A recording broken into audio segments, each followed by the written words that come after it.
Want to block someone on TikTok? Here's how to do it in seconds. First, open the TikTok app. Now go to the profile of the person you want to block. You can either tap their username from a video or search for them using the search tab. Once you're on their profile, look at the top right corner.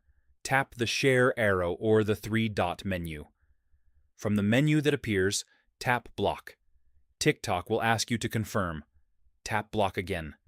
And that's it. They're now blocked. Once blocked, they can't view your profile. They can't send you messages. They can't interact with your videos. If you ever want to unblock them, go back to their profile and tap unblock. Simple and done. If this helped, like the video and subscribe for more TikTok tips.